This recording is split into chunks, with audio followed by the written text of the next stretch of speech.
আল্লাহর নবী রহমতের নবী বলেন, সাহাবীরা রে, আমি ভুলি নাই, আমি কারো নির্যাতনের কথা ভুলি নাই। তোমরা কি আমি নবীর নির্যাতনের কথা ভুলে গিয়েছো? আমার উপর মক্কায় যে নির্যাতন হয়েছে এটা কি তোমরা ভুলে গিয়েছো? সাহাবীরা কই, না গো নবী, আমরাও ভুলি নাই। নবী বলেন, এই মক্কার জমিনে আমি নবী এতিম, ওই অবস্থায় আমি দাওয়াতের কাজ শুরু করেছি। কত নির্যাতন, কত মাথায় আঘাত, রক্ত ঝরলো। খানায় কাবার সামনে সেজদায় গেলাম, দুশমন মাথার উপরে উটের নাড়ি বুড়ি চাপায় দিল, দম যায়। আমার মেয়ে ফাতেমা দৌড় দিয়ে আইসা উটের নাড়ি বুড়ি ধাক্কা দিয়ে ফেলায়। তোমরা কি ভুলে গেছো 2 বছর 3 বছর আমি নবী পরিবার সহ বন্দী ছিলাম শিয়াবে আবি তালিবের ভিতরে? আমি তো বন্দী ছিলাম, কারাগারে বন্দী ছিলাম। এই 1 বছর নয় 2 বছর, 1 বছর নয় 2 বছর, 2.5 বছর টাইম। এই টাইমের ভিতরে কোনো খানা পানি তারা দেয় নাই। আমার পরিবারের লোকগুলি গাছের পাতা খেয়ে খেয়ে জীবন ধারণ করেছে। মহিলাদের বুকের স্তনের দুধ শুকিয়ে গেছে, বাচ্চাগুলির কান্না আমি নবীর কানে এখনো ভাসে। ক্ষুধার যন্ত্রণায় একদিন রাতের অন্ধকারে আমার পায়ের নিচে কি পড়লো, একটু নরম নরম মনে হয়েছে, আমি খাবার মনে করে খেয়ে ফেলেছি। আমি নবী আজও জানি না ওই দিন আমি কি খেয়েছিলাম। এত নির্যাতন, এত বিপদ, এত মুসিবত, তোমরা কি আমার সেই কাহিনীগুলি ভুলে গেছ? সাহাবায়ে কেরাম চোখের পানি মুছে আর কই, না গো নবী, ভুলি নাই। আল্লাহ নবী বলেন, আমি আমার নির্যাতনের সব কথা ভুলে গিয়া যদি মক্কার মানুষকে মাফ করে দিলাম, তোমরা কেন মাফ করতে পারবা না? সাহাবীরা মনে রাখো, বদলা নেওয়ার জন্য মক্কা দখল করি নাই, আল্লাহর নাম উচ্চারণ করার জন্য, কালেমার পতাকা উত্তোলন করার জন্য মক্কা দখলে নিয়েছি। যেই মানুষগুলা তোমাদের বাড়িগুলি দখল করে রেখেছে, ওই বাড়ির মালিক সে নয়, সে হলো দখলদার। মালিক হলে তোমরা।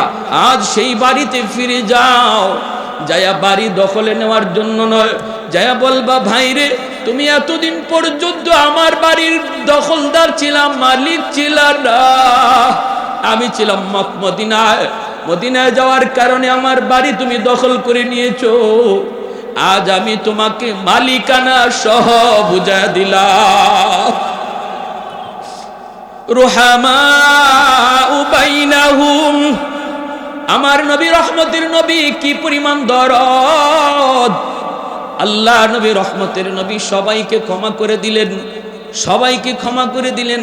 এরপর মক্কার মানুষজন বিশ্বাস করে না, কয় কিছু না কিছু বদলা তো নিবেই। যেই পরিমাণ নির্যাতন মক্কার মানুষে করছে, বদলা আবার নেয় না কেমনে? আল্লাহর নবী হঠাৎ করে দেখেন মানুষগুলি বিশ্বাস না কইরা ঘরের মাল সামানা মাথায় লইয়া তারা পাহাড়ের দিকে চলে যায়। নবীজি তাকায় দেখেন মানুষগুলি নবীকে চিনে না, আমার নবী কি চিনে না? ওই অবস্থায় নবীজি হাঁটেন আর দেখেন একজন বৃদ্ধা মহিলা মাথার মধ্যে ভারী একটা বোঝা নিয়ে যায়, কষ্ট হয়ে যেতে পারে না। রহমতের নবী কাছে যাইয়া ডাক দিয়া বলতেছেন, মা গো, কই যাও? মহিলায় কয়, বাবা তুমি শুনো নাই? বলে কি? কয়, মক্কা মুহাম্মদ দখল করে নিয়েছে, এই মক্কা মুহাম্মদ দখল করে নিয়েছে, তুমি বুঝি শুনো নাই? আল্লাহর নবী বলেন, মা গো শুনেছি, এও তো শুনেছি মুহাম্মদ তোমাদেরকে ক্ষমা করে দিয়েছে। মহিলায় কয়, না রে বাবা, তুমি মুহাম্মদ রে চিনো না। মুহাম্মদ রক্তপাত পছন্দ করে, খুব গরম মানুষ। মুহাম্মদ মারামারি কাটাকাটি বেশি পছন্দ করে, এজন্য বদলা নিবে। তাড়াতাড়ি জান বাঁচাও। আল্লাহর নবী তখনও নিজের পরিচয় নবী দেন না। পরিচয় না দিয়া নবী বলতেছেন, মা গো, বোঝাটা অনেক ভারী। তুমি বৃদ্ধা মানুষ, নিতে কষ্ট হয়, আমি জোয়ান মানুষ, আমার মাথায় তুমি বোঝাটা উঠায় দাও, যেখানে যেতে চাইবা আমি তোমাকে সেখানে পৌঁছে দেব। একটু জোরে করুন সুবহানাল্লাহ। कौनैन मुख्तार खुदा तुमको बनाया, कौनैन मुख्तार खुदा तुमको बनाया, उम्मत का निगाहबान खुदा तुमको बनाया, उम्मत का निगाहबान खुदा तुमको बनाया। मौला मेरा आका मेरा रहमत की नबी है, मौला मेरा आका मेरा रहमत की नबी है, ताजदार मदीना है तो माहे अरबी है, ताजदार मदीना है तो माहे अरबी है। अशजार ने देते हैं नबूवत के शहादात, तशकीक कमर में है तो अंगुल की इशारात, तशकीक कमर में है तो अंगुल की इशारात। একটু জোরে বলি আল্লাহু আকবার, মুসলমানের আওয়াজে বলি আল্লাহু আকবার। আল্লাহর নবী মহিলাকে যেই মাত্র এই কথাটা বললেন, মহিলায় কয় বাবা তাহলে তো বড় উপকার হতো। নবীজির মাথায় বোঝাটা চাপায় দেওয়া হলো। আমার নবী আপনার নবী মাথায় বোঝাটা লইয়া নবীজি পাহাড়ের দিকে যাইতে শুরু করলেন।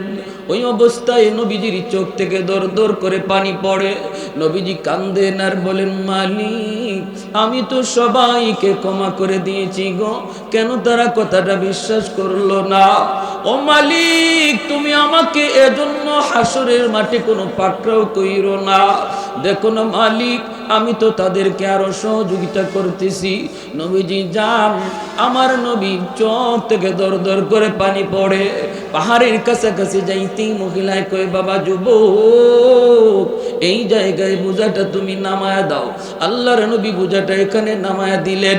নবীজি চলে আসবেন, কথা নাই বার্তা নাই, নবীজির চোখের পানিটা মুইছে তিনি চলে আসবেন। এমনি মহিলা ডাক দিয়া কয় রে যুবক এই দিকে যাবা না ওই দিকে যেও।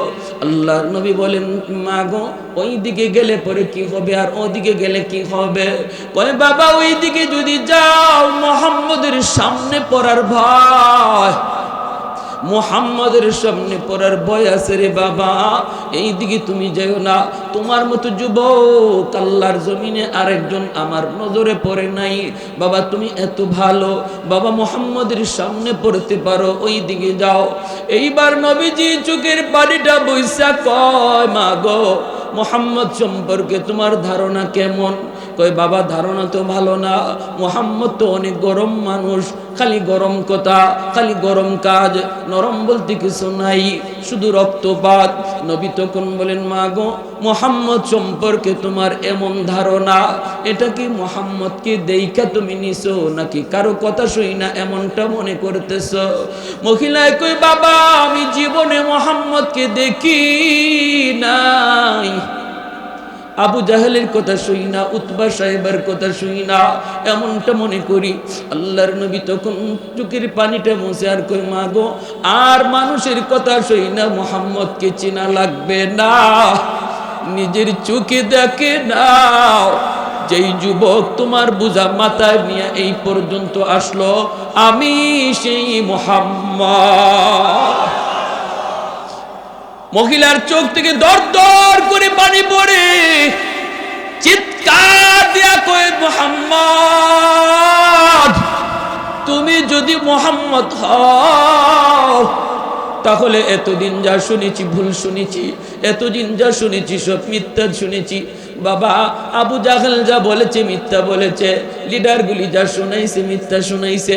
বাবা তোমার মতো এত নরম দিলের মানুষ আল্লাহর জমিনে হয় না রে বাবা। আমি আর দেরি করতে চাই না, তাড়াতাড়ি কালেমা পড়ে মুসলমান বানায় দাও। ঐতিহ্যবাহী ইমাম উলামা পরিষদ ভালুকা উপজেলা শাখার উদ্যোগে আয়োজিত আজকের মহতি জলসার সম্মানিত সভাপতি মণ্ডলী আল্লামা আব্দুল হক সাহেব, মুফতি আহমদ আলী সাহেব, মৌলানা নূর আহমদ কাসেম সাহেব, হাফেজ মৌলানা মুফতি আলমগীর কাসেম সাহেব, প্রধান অতিথি আলহাজ কাজিমুদ্দিন আহমেদ ধনু, আজকে প্রধান আলোচক সারা বাংলার সমস্ত উলামায়ে কেরামের এক মাথার মুকুট, বাতিলের আতঙ্ক, আমাদের সিলেটের গর্ব হযরত আল্লামা নুরুল ইসলাম অলিপুরি দামাত বারকাতুহুম। উনি যে এলাকার, আমার বাড়িও সেই এলাকা হবিগঞ্জ, তিনি আসতেছেন। আল্লাহ পাক নিরাপদে সহি সালামতে আমাদের মাঝে হযরতকে পৌঁছার তৌফিক দান করুন। আমিও আবার এখানে কিছু আলোচনা করে সিলেটের উদ্দেশ্যে রওনা দেব। আল্লাহ পাক যেন আমাকেও নিরাপদে পৌঁছার তৌফিক দেয়। কিছু আলোচনা, আমার আগে বয়ান পেশ করেছেন আপনাদের কৃতি সন্তান হাজারো উলামায়ে কেরামের সরে তাজ। সুন্দর আলোচনা, বুজুর্গানে কেরামের ভাঙ্গা ভাঙ্গা কথাগুলি, বহু নূর হেদায়েতের এক পুঁজি। আল্লাহ পাক হযরতের ইলমে আমলে বরকত দান করুন। আর অল্প সময়ে যা বললেন, আমাদের সবাইকে আল্লাহ আমল করার তৌফিক দান করুন। আমি ছোট মানুষ, বয়সে অনেক ছোট। উলামায়ে কেরাম আমার উস্তাদ সমতুল্য অনেকেই আদেশ করেছেন বসার জন্য। তাদের আদেশ রক্ষার্থে শুধু বসেছি। আল্লাহ আমাকে ইখলাসের সাথে দুই একটি কথা বলার তৌফিক দান করুন। মঞ্চে আসীন জাতির বিবেক, জাতির ইমাম উলামা পরিষদ আপনাদের ভালুকা উপজেলার জন্য রহমত। আপনাদের জন্য এই পরিষদটা একটা রহমত। উলামায়ে কেরাম তারা আল্লাহর কোরআনের ধারক বাহক। আর কোরআন যাদের দ্বারা আল্লাহ পাক হেফাজত করতেছেন, যাদের সিনায় আল্লাহ তার কালামকে আমানত রেখেছেন, তারা জাতির জন্য, জগতের জন্য রহমত স্বরূপ। যতদিন উলামায়ে কেরাম থাকবে, কোরআনের তালিম থাকবে, কোরআনের আওয়াজ চলবে, ততদিন পর্যন্ত জমিনে আল্লাহ রহমত নাজিল করবেন। যেদিন থেকে উলামায়ে কেরাম থাকবে না, কোরআনের আওয়াজ মানুষ আর শুনবে না, কোরআনের তালিম বন্ধ হবে, সেদিন থেকে মনে রাখবেন জমিনে রহমতের দরজা বন্ধ হয়ে যাবে। গজব আর গজব, গজব আর গজব, একের পর এক জমিনে গজব আসবে। লাজালতুস সামাআ হাদিদা ওয়াল আরদা খাফসাফা ওয়াত তুরাবা রামাদা ওমা আনজালতু মিনাস সামাই কাতরা ওমা আমবাততু মিনাল আরদি নাবাতা বাল আনজালতু আলাইকুমুল আযাবা সাব্বা। হাদিসে কুদসি আল্লাহ বলেন, জমিনে যখন আমার আওয়াজ থাকবে না, আমার গোলামি বন্ধ হয়ে যাবে, কোরআনের আওয়াজ বন্ধ হবে, মানুষ আমাকে ভুলে যাবে, আসমানকে আমি লোহা বানিয়ে দেব, জমিনকে তামা তামা বানিয়ে দেব, এক ফোঁটা রহমতের বৃষ্টি আর জমিনে পড়বে না। ওমা আমবাততু মিনাল আরদি নাবাতা, একটা শস্যের দানা জমিন থেকে আর উঠবে না। বাল আনজালতু আলাইকুমুল আযাবা সাব্বা, পরপর পরপর জমিনে শুধু গজব আর গজব, মুসিবত আর মুসিবত আসতে থাকবে। করোনা একটা যাবে আরেকটা আসবে, একটা যাবে তো এর চেয়ে ভয়ঙ্কর হয়ে আরেক বিপদ সামনে আসবে। আরে হাজিরিন, অতএব আল্লাহর এই কথায় বোঝা গেল যদি আমরা জমিনে রহমত পেতে চাই, গাছ থেকে ফুল ফল চাই, জমিন থেকে ফসল চাই, আমি যদি আমার এই সুস্থতার নিয়ামত চাই, আমি আমার মিল ফ্যাক্টরি শিল্প কারখানা নিয়ে সুখে শান্তিতে যদি থাকতে চাই, তাহলে অবশ্যই জমিনে উলামায়ে কেরামকে কদর করতে হবে। কোরআনের আওয়াজ, কোরআনের তালিমকে আরো বেশি করে চালু করতে হবে। তাহলে মাদ্রাসা তৈরি করা, মাদ্রাসায় সহযোগিতা করা, উলামায়ে কেরামকে সম্মান করা, এটা মাদ্রাসার ফায়দার জন্য নয়, উলামায়ে কেরামের ফায়দার জন্য নয়, বরং নিজের ফায়দার জন্য। মাদ্রাসা চালাবো কেন? কারণ মাদ্রাসার উসিলায় আল্লাহ আমাকে চালাইতেছে।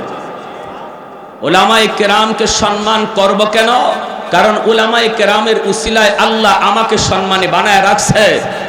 উলামায়ে কেরামের সম্মান থাকবে না তো আসমানি ফয়সালা আমার সম্মান আল্লাহ কেড়ে নেবে, রাখবে না। যারা মাদ্রাসার বিরোধিতা করে, যদি কেউ মনে করে মাদ্রাসা বন্ধ করে দিবে, মনে রাখবেন উলামায়ে কেরামকে বিপদে ফেলাবে যদি কেউ মনে করে, তাহলে সে সবার আগে নিজে বিপদে পড়ে যাবে। আওয়াজ দেয়া বলেন ঠিক কিনা? তাহলে মাদ্রাসা বন্ধ করা নিজের পায়ে কোরাল মারা। আওয়াজ দিয়া কোন কথা ঠিক না বেটে? কোরআনের আওয়াজ বন্ধ করা নিজের পায়ে কোরাল মারা। ওয়াজ মাহফিলের আয়োজন বন্ধ করা নিজের পায়ে কোরাল মারা। আল্লাহ তোমাকেও তোমার জায়গায় রাখবে না। কোথা থেকে? হেড অফিস থেকে ফয়সালা হবে। হয়েছেও তাই, আমরা অনেক নজির দেখেছিও, ঠিক কিনা? জোরে বলেন। আরে হাজির, সেদিকে যাচ্ছি না। আমার বলা উদ্দেশ্য যে কথা, আজকে সিরাতুন নবী পরিষদ উলামায়ে কেরামের নেতৃত্বে আপনাদের জনসাধারণের সহযোগিতায় সর্বাত্মক সহযোগিতা আপনাদের ছিল, আছে এবং আজীবন থাকবে ইনশাআল্লাহ। মায়ার নবী বলেন, আলাইকুম বিমুজালাসাতিল উলামা ওয়া ইস্তিমাই কালামিল হুকামা ফাইন্নাল্লাহা তাআলা ইউহয়িল কলবাল মাইয়িতা বিনুরিল হিকমা কামা ইউহয়িল আরদাল মাইতাতা বিওয়াবিলিল মাতর। আল্লাহর নবী বলেন, ফিতনার জমানায় মহাদৌলত, দৌলতে ঈমান যদি বাঁচাতে চাও, উম্মতের দল আমি নবী ভবিষ্যৎবাণী করে গেলাম, ওই ফিতনার জমানায় তোমরা ঈমান বাঁচাতে চাইলে আমার উম্মতের উলামায়ে কেরামের সাথে মিলে মিশে থাকবা। উলামায়ে কেরামের সাথে মিলে মিশে থাকবা, তাদের পরামর্শে চলবা, তাদের সাথে উঠা বসা করবা, তাদের সাথে পরামর্শ করবা। যদি করো, তাদের কথা শুনো, তাহলে শুকনা জমিন বৃষ্টি পেলে যেমন সজীব হয়, মরা জমিন বৃষ্টি পেলে যেমন জিন্দা হয়, তোমাদের মুর্দা দিল আল্লাহ জিন্দা করে দিবে। আরে হাজিরিন, তাহলে ফিতনার জমানাই এখন চলছে। কারণ এই ফিতনার জমানায় আমরা নিজেরা দেখতেছি কত প্রকারের ইমানের ডাকাত, ইমানের ডাকাত কত প্রকারের আর কত লিবাসের সমাজে ঘুরতেছে। আমার ডানে বামে সামনে পিছনে, আমার দরজার সামনে দাঁড়িয়ে আছে ইমানের ডাকাত, আর আমি মনে করতেছি সে আমার বন্ধু, আমি মনে করতেছি সে ইসলামের বন্ধু, সে আমার লেবাস ধরেছে, সে আমার সুরত ধরেছে, সে কোরআনের কথা কয়, সে হাদিসের কথা কয়, আমি তো মনে করছি সে ইসলামের বহুত বড় বন্ধু। কিন্তু না, মায়ার নবী ভবিষ্যৎবাণী করেছেন সেটা ফিতনার জমানা। তুমি বুঝবা না সে তোমার বন্ধু না ডাকাত, সে ইমানের বন্ধু, ইসলামের বন্ধু নাকি তোমার দুশমন, তুমি বুঝবা না, বুঝবে উলামায়ে কেরাম। কারণ উলামায়ে কেরামের কাছে কোরআন হাদিসের রাডার রয়েছে, রাডার। এই রাডারকে ফাঁকি দিতে কেউ পারে না, ঠিক কিনা? জোরে বলেন। যত সুন্দর লেবাস নিয়ে আসুক না কেন, উলামায়ে কেরামের রাডার ফাঁকি দিতে কোনোদিন কেউ পারে নাই, পারবেও না। বাতিল যখন বুরকা পরে এসেছে, উলামায়ে দেওবন্দ তখন গাইনি ডাক্তার সেজেছেন, হাতে নাতে তারে ধরেছেন, ঠিক কি না? বাতিল যখন যেই রূপ নিয়ে এসেছে, উলামায়ে দেওবন্দ তারে হাতে নাতে গ্রেফতার করেছেন। অতএব আপনারা বাতিলের চেহারা বুঝবেন না, আপনারা ধরতেও পারবেন না, মনে করবেন সে আপনার বন্ধু, কিন্তু একজন আলেম জানে সে আপনার বন্ধু নয়, সে আপনার দুশমন, সে ইসলামের পক্ষে নয়, সে ইসলামের ডাকাত। এজন্যই মায়ার নবী বলেছেন, আখিরি জামানায় আমি নবী বললাম, একা একা চলবা না, নিজের পাণ্ডিত্যের উপরে পণ্ডিতি করবা না, নিজের উপরে নিজে ভরসা করবা না। যদি বাঁচতে চাও আমার উম্মতের উলামায়ে কেরামের সাথে মিলে মিশে থাকো। উলামায়ে কেরামের সাথেই সর্বদা মিলে মিশে থাকার ইচ্ছা কার কার আছে? হাত উঠে আল্লাহকে দেখান। আল্লাহ তুমি কবুল করো, জোরে বলি আমিন, আরো জোরে বলি আমিন। প্যারে হাজিরিন, এজন্য বলতেছি মনে রাখবেন, উলামায়ে কেরাম যদি আপনাদেরকে কখনো ময়দানে ডাক দেয়, ভাববেন না এটা তাদের নিজেদের কোনো স্বার্থে। আলেম উলামা নিজের স্বার্থে কখনো ময়দানে নামে না। উলামায়ে কেরাম হাদিসের দরস দেয়, উলামায়ে কেরাম নবীর হাদিস পড়ায়। উলামায়ে কেরাম হাদিস পড়াইতে যে স্বাদ পায়, এই স্বাদ চেয়ারম্যানের ভিতরে নাই, এই স্বাদ এমপি মিনিস্টারের ভিতরে নাই।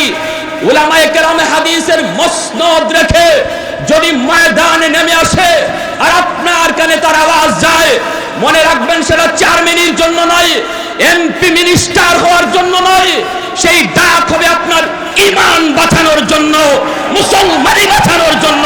ঠিক কিনা? আওয়াজ দেয়া বলেন।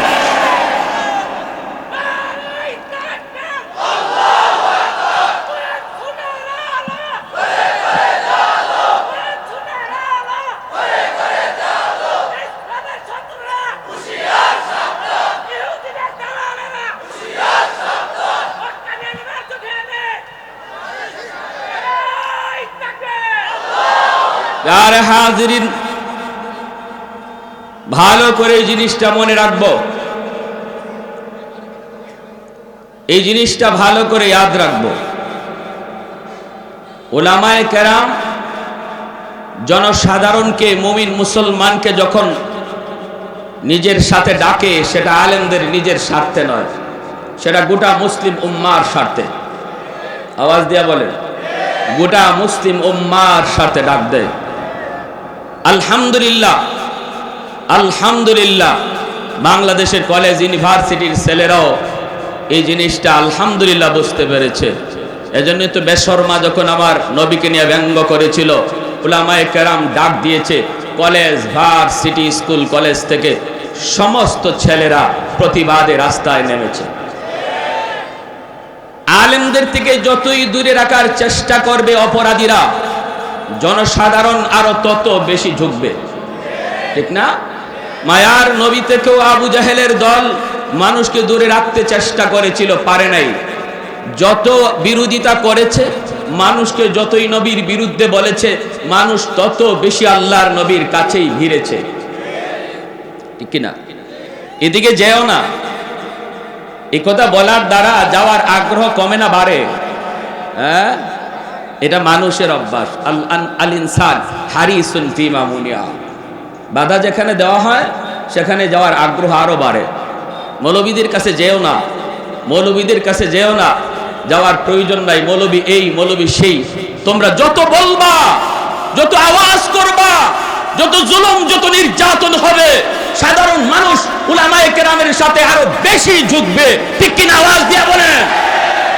অতএব লাভ নাই, জুলুম হবে, নির্যাতন হবে, কিন্তু আলেমদের থেকে মানুষকে সরানো যাবে না। জনসাধারণ এখনো উলামায়ে কেরামকে সরে তাজ মনে করে, কলিজার টুকরা মনে করে। আলেমরা ডাক দিলেই হাজারো লক্ষ মানুষ জমা হয়ে যায়, প্রমাণ হয়েছে। প্যারে হাজিরিন, এজন্য বলি মনে রাখবেন, আজকের আলোচনার যে বিষয়, আমার নবীর আখলাক কি ছিল, আমার নবীর সিরত কি ছিল। আমার তেলাওয়াতকৃত আয়াতের অংশ বিশেষে আল্লাহ বলেন, মুহাম্মাদুর রাসূলুল্লাহ ওয়াল্লাযীনা মাআহু আশিদ্দাউ আলাল কুফফার রুহামাউ বাইনাহুম। আমার নবী এবং আমার নবীর হাতে গড়া সাহাবায়ে কেরামের আদর্শ হলো, তারা গরমের জায়গায় খুব বেশি গরম আর নরমের জায়গায় খুব বেশি নরম। গরমের জায়গায়ও নরম না গরমের জায়গায় গরম? হ্যাঁ, শুধু হাত জোর করা ইসলামে শিখায় না, জায়গা মতো হাত তোলাও শিখায়। নরমের জায়গায় নরম, এটা আমি মৌলবীর কথা হলে আপনি বলতেন যে হুজুর এটা কি বললো, এটা আল্লাহর কথা। সূরা ফাতিহা আপনি শেষের আয়াত পড়েন, আল্লাহ কি বলতেছেন শোনাও।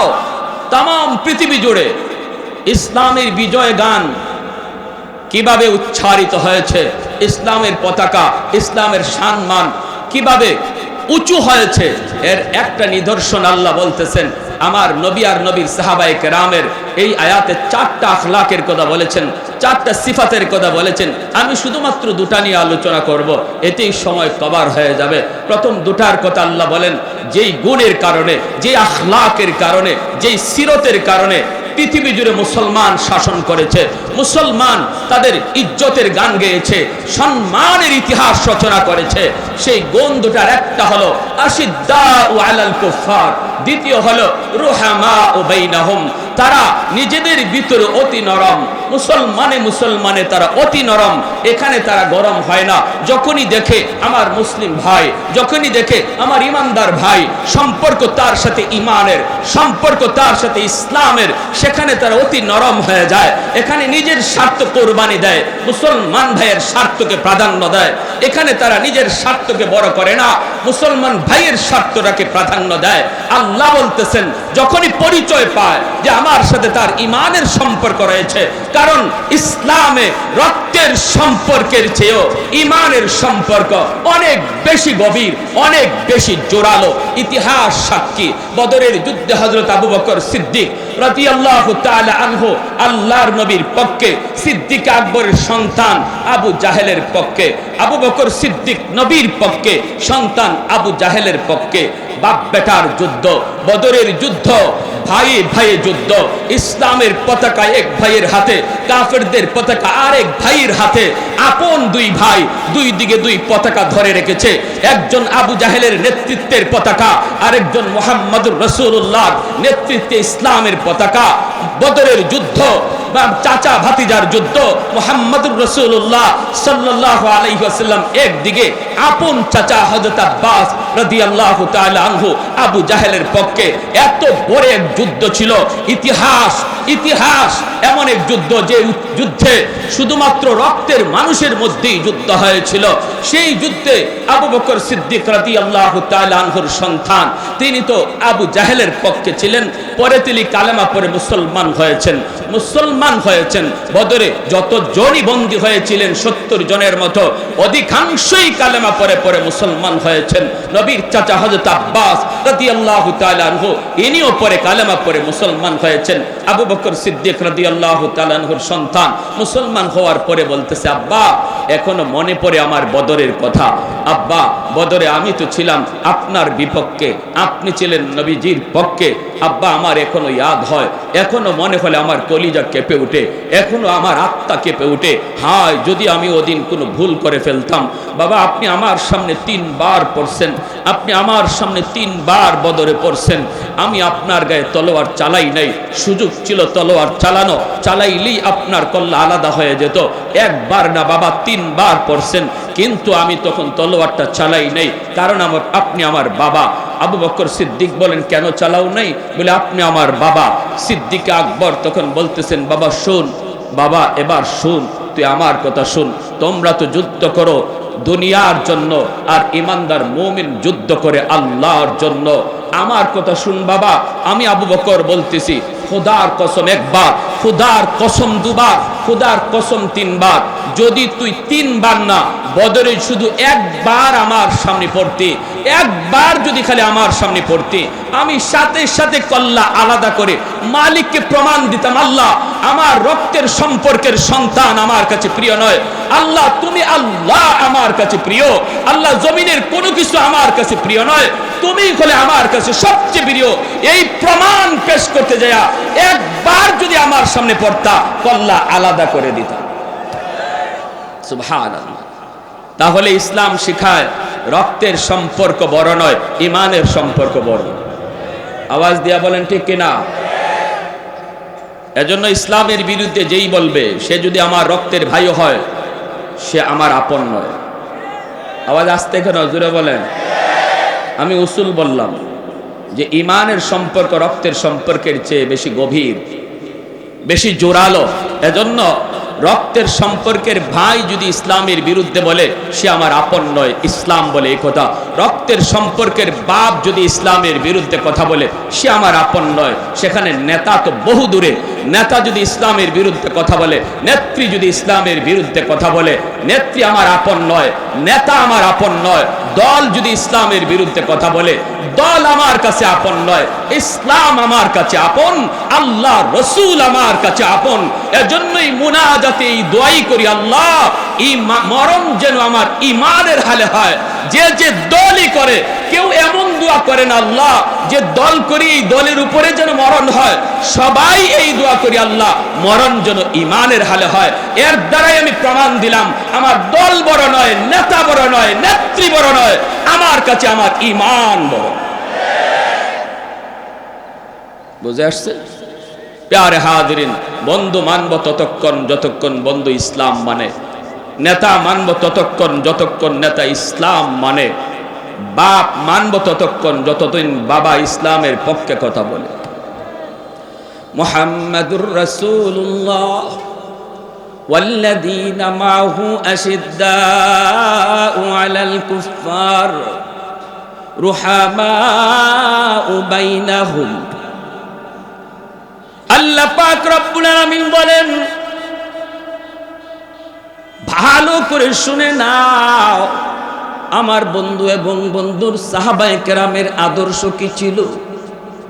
নরমের জায়গায় তারা অতি নরম, গরমের জায়গায় অতি বেশি গরম।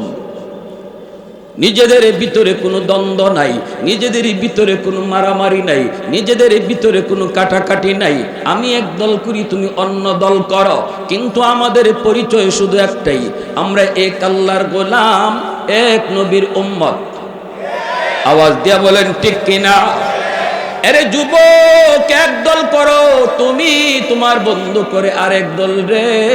ক্ষমতার জন্য কোনো ভাইকে তুমি মারবা না, দলের জন্য কোনোদিন তার রক্ত ঝরাবে না, কারণ ইসলাম সেটা শিক্ষা দেয় না। ইসলাম শিক্ষা দেয় রক্ত ঝরানো মুসলমানের ভিতরে কাম নয়। মুসলমান একে অপরের জন্য ভাই ভাই। আল মুসলিমুন আকুল মুসলিম। ভালো করে খেয়াল করে শোনো রে যুবক, এজন্য বলতেছি মনে রাখবা, নিজেদের ভিতরে কোনো দ্বন্দ্ব নয়, নিজেদের ভিতরে কোনো মারামারি নয়। আমাদের পরিচয়, আসল পরিচয় এক, আমরা হলাম মুসলমান, এক আল্লাহর গোলাম, এক নবীর উম্মত, এক নবীর উম্মত। এজন্যই তো আমার নবী, রহমতের নবী, কি পরিমাণ নরম দিলের অধিকারী ছিলেন।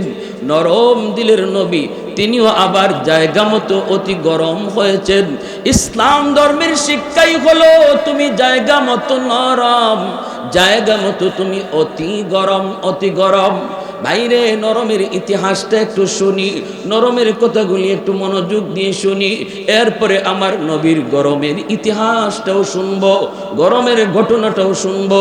মায়ার নবী, দয়ার নবীকে মক্কার মানুষ আপন জন্মভূমিতে নবীকে থাকতে দেয় নাই। জন্মভূমিতে থাকার অধিকার সবারই আছে, কার নাই? সবাই জন্মভূমিতে থাকবে, কেউ জন্মভূমি থেকে যায় না। ধর্ম যার যার, কিন্তু দেশ তো সবার, ঠিক না? আল্লাহর নবী ভিন্ন ভিন্ন ধর্মের প্রচারক, তাই বলে নবীকে দেশ থেকে বের করার কোনো আইন নাই।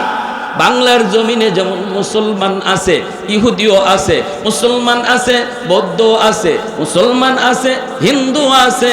এই দেশে আমরা সবাই বসবাস করব। ধর্ম হবে যার যার, দেশ হবে সবার, নাকি উৎসব সবার? হ্যাঁ, বাটফারি হতা। ধর্ম যার যার, দেশ সবার, এটা মানি, ঠিক কিনা? আমরা বলি না হিন্দুরা বের হয়ে যাও, আমরা বলি না খ্রিস্টানরা বের হয়ে যাও, আমরা বলি না বৌদ্ধরা বের হয়ে যাও, এই দেশ মুসলমানের কোন দেশের কোন ধর্মের মানুষ থাকবে না, এমনটা আমরা বলবো না। কারণ আমার নবী রহমতের নবী, মদিনার রাষ্ট্রনায়ক। তখনও মদিনায় ইহুদিরা ছিল কি ছিল না? বহু ইহুদি মদিনায় ছিল। তাদের ধর্মীয় স্বাধীনতা আল্লাহর নবী দিয়েছেন। আল্লাহর নবী তাদের ধর্ম পালনের পরিপূর্ণ স্বাধীনতা দিয়েছেন। এজন্য ইসলাম বলে তুমি ধর্ম যার যার পালন করো, কিন্তু দেশ হবে সবার। কিন্তু আমার নবীকে মক্কার মানুষ থাকতে দিল না, জন্মভূমিতে নবীকে থাকতে দিল না রে। আমার নবী যখন বের হয়ে যাচ্ছেন, জন্মভূমি ছেড়ে নবী যখন বের হয়ে যাচ্ছেন, মক্কার দিকে তাকা তাকা মায়ার নবী চোখের পানি জরা জরা কান্দেন, চোখের পানি জরা জরা কান্দেন, আর বলতেছেন, এরে আমার জন্মভূমি, আমি তোমাকে কত ভালোবাসি। মক্কার মানুষগুলি যদি আমাকে নির্যাতন না করত, আমার আপন লোকগুলি যদি ষড়যন্ত্র না করত, আমি তোমাকে কোনোদিন ছেড়ে যেতাম না। কারণ তোমার মাঝে আমার মালিকের ঘর খানায় কাবা, যেই কাবা না দেখলে আমাদের পেটে ভাত হজম হয় না। জোরে কোন সুবহানাল্লাহ। সকাল সন্ধ্যা যেই কাবা না দেখলে আমাদের ঘুম হয় না। এই খানায় কাবা ছেড়ে মন চায় না, খানায় কাবা ছেড়ে যেতে মন চায় না। এরে মক্কার জমিন, এই জমিনে আমি খেলাধুলা করেছি, এই জমিনে আমার বাল্যকাল, এই জমিনে আমি নবীর কত স্মৃতি জড়িত।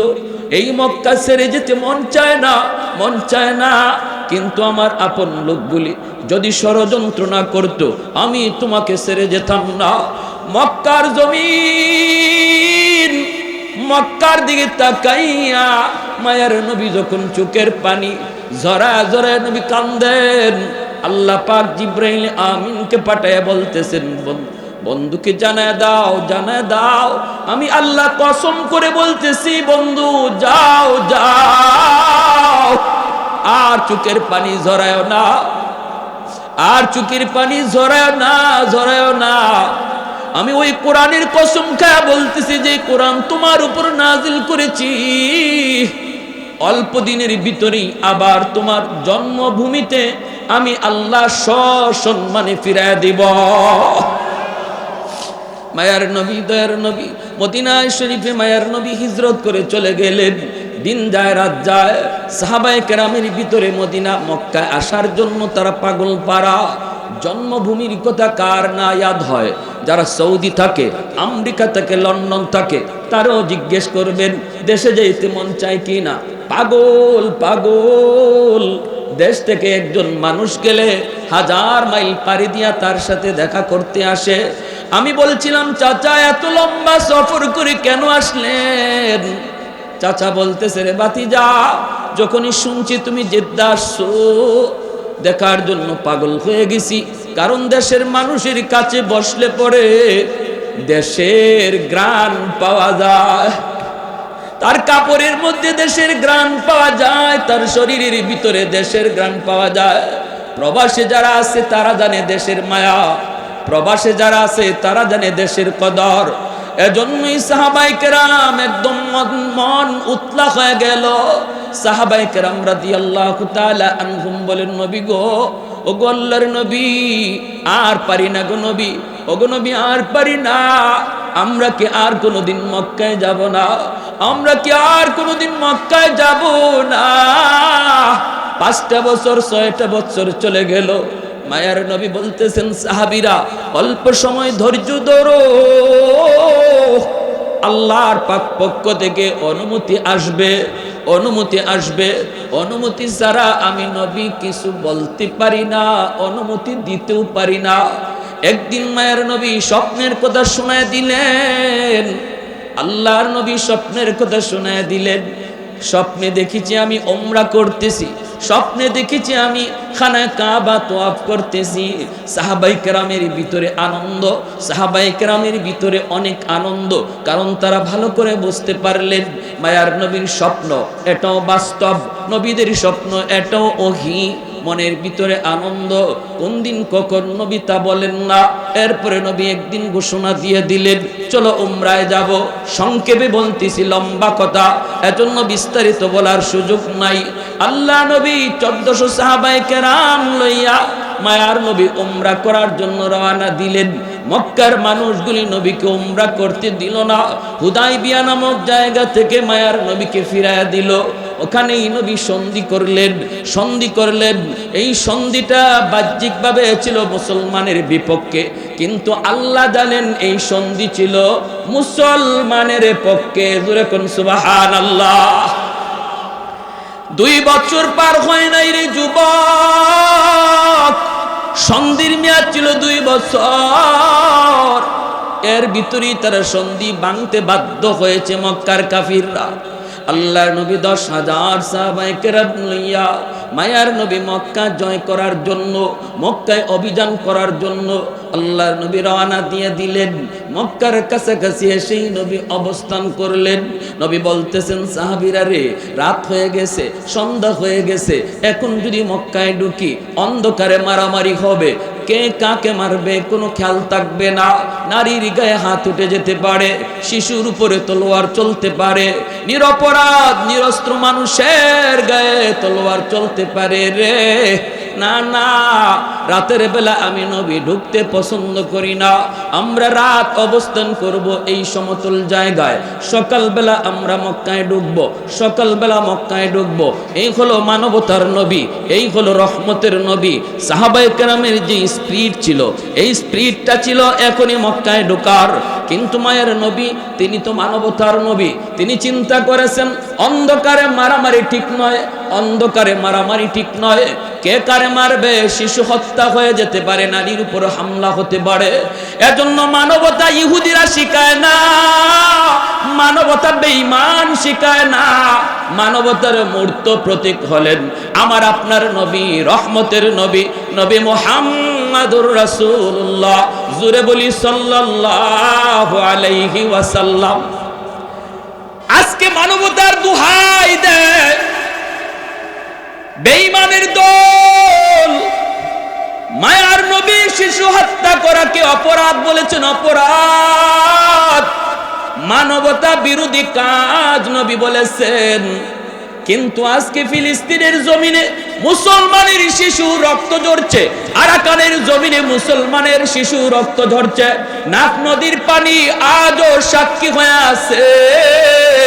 ফিলিস্তিনের জমিনে ছোট্ট শিশুটা একটা পাথরের চাকা দিয়া ঢিল দেয়, ছোট্ট শিশু পাথরের চাকা, মাটির চাকা দিয়া দুশমনের দিকে, ইহুদির দিকে ঢিল দেয়। মিডিয়ার নবী মুহাম্মদুর রাসূলুল্লাহ সাল্লাল্লাহু আলাইহি ওয়াসাল্লাম, সাহাবায়ে কেরামের স্পিরিট ছিল এখনই মক্কায় ঢুকো, কিন্তু নবী সেই স্পিরিটকে থামায়া দিলেন। ঢুকতে পারতেন কেন? মানবতার কারণে, মানবতার কারণে। অতএব আজ আমি ভালো করে বলতে চাই, মুসলমান মানবতা বিরোধী নয়, মুসলমান মানবতা শিখায়। আর ফিলিস্তিনের জমিনে, কাশ্মীরের জমিনে, আরাকানের জমিনে মুসলিম শিশুকে যারা শহীদ করে, এরাই হলো সন্ত্রাসী, এরাই হলো টেররিস্ট। আওয়াজ দিয়ে এখন ঠিক কিনা? আঙ্গুল উঠাবা একদিকে, বাকি 3 আঙ্গুল তোমারে বাস দেয়। আওয়াজ দিয়া বলেন ঠিক কিনা? আরে হাজিরিন, এজন্য বলি সাবধান, ভালো করে ইয়াদ রাখো, ভালো করে বুঝো, ভালো করে খেয়াল রাখো। মানবতা কে শিখায় গেছে, আর কাদেরকে সন্ত্রাসী বলো, কাদেরকে জঙ্গি বলো, বলো কাকে, কাকে বলো? এমন একটা নজির দেখাও তোমাদের ধর্মীয় কোনো পৃষ্ঠপোষকের, তোমাদের ধর্মীয় কোনো নেতার। আমার নবী যত উদাহরণ সৃষ্টি করে গেছেন, যত নজির সৃষ্টি করে গেছেন, একজন ভিন্ন ধর্মের কোনো নেতার এমন দৃষ্টান্ত কেউ দেখাতে পারবে? অসম্ভব, পারবেই না। প্যারে হাজিরিন, এজন্য আল্লাহর নবী থামায়া দিলেন। মায়ার নবী বলতেছেন এখানে অবস্থান করো। আল্লাহ নবী এখানে অবস্থান করলেন।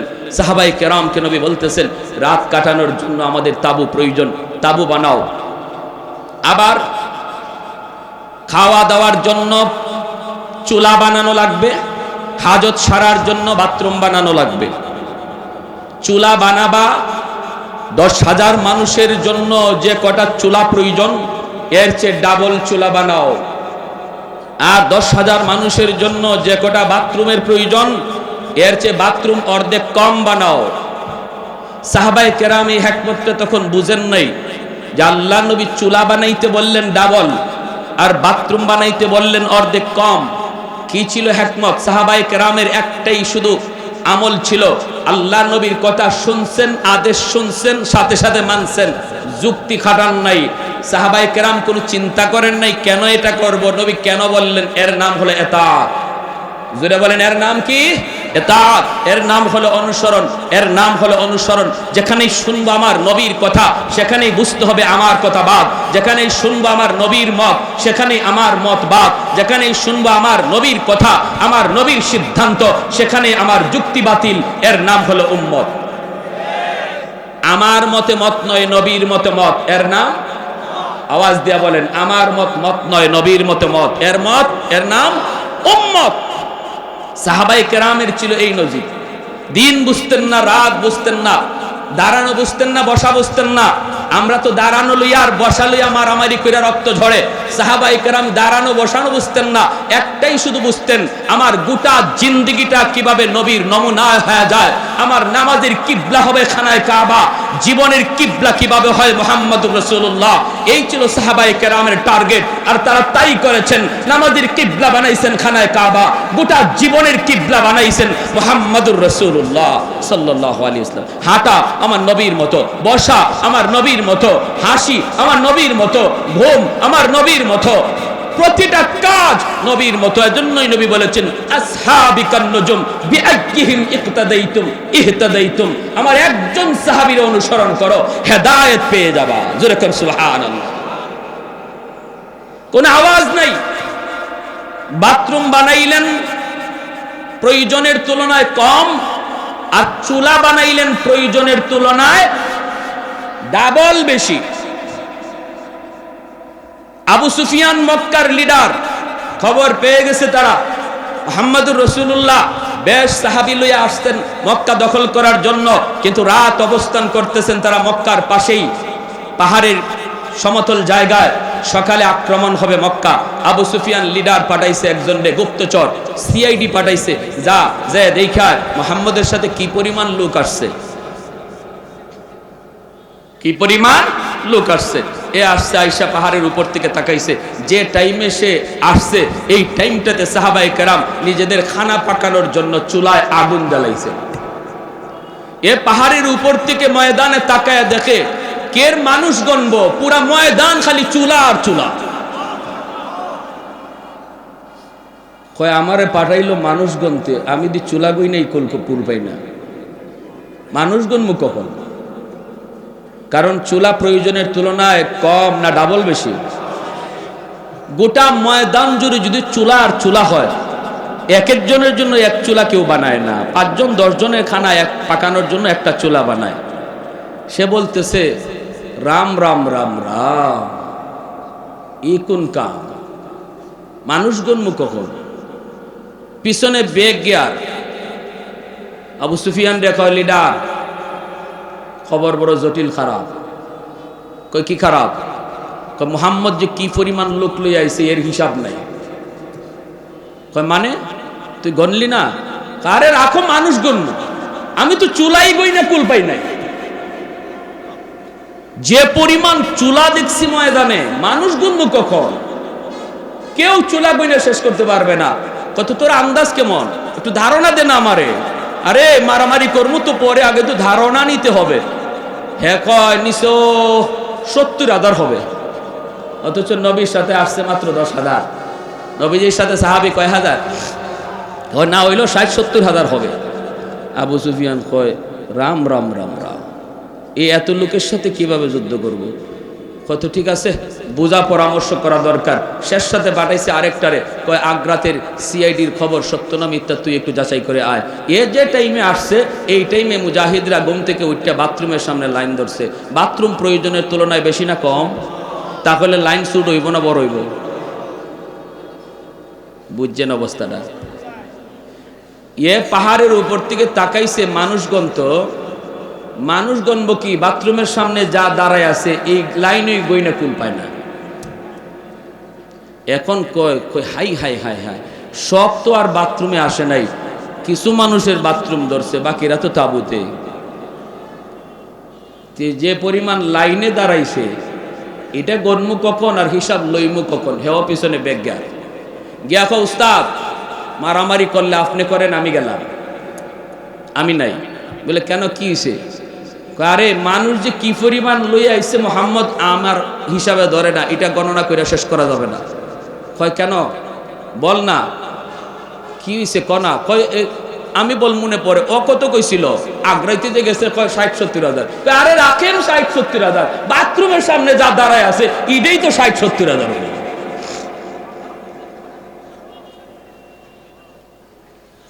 আবু সুফিয়ান কয় যে যে ভাই ফারো ভাগো, আমিও গেলাম। যে যে ভাই ফারো ভাগো, আমিও পথ দেখি। বেচারা পথ দেখা লাগছে না, তাই নিজে মুসলমানই হয়ে গেছে। এটাও আল্লাহর নবীর দোয়া। কারণ আবু সুফিয়ানের মেয়ে উম্মে হাবিবা রাদিয়াল্লাহু তাআলা আনহা, নবীজির একজন পবিত্র বিবি, তিনি আল্লাহর নবীকে নিয়ে দোয়া করছিলেন, নবী গো আমি একটু হাত উঠাই, আমি একটা মুনাজাত করি, আপনি আমার সাথে শুধু আমিন কইেন। নবী কয় আচ্ছা ঠিক আছে, মুনাজাত করো। নবীজি হাত উঠাইছেন, আর উম্মে হাবিবা হাত উঠে, আল্লাহ আমার আব্বারে তুমি হেদায়েত দিয়া তোমার হাবিবের সাহাবী বানাই দাও। আর নবী তো আমিন বলে ফেলছেন, দোয়া কবুল হয়ে গেছে। সুবহানাল্লাহ। আমার ভাইয়েরা, বন্ধুরা, যুবক, আল্লাহর নবী মক্কায় ঢুকলেন, বিনা রক্তপাতে কেউ নবীকে বাধা দিল না, বাধা দেওয়ার কথাও না। একে একে সবাই যার যার মতো করে চলে যেতে লাগলো।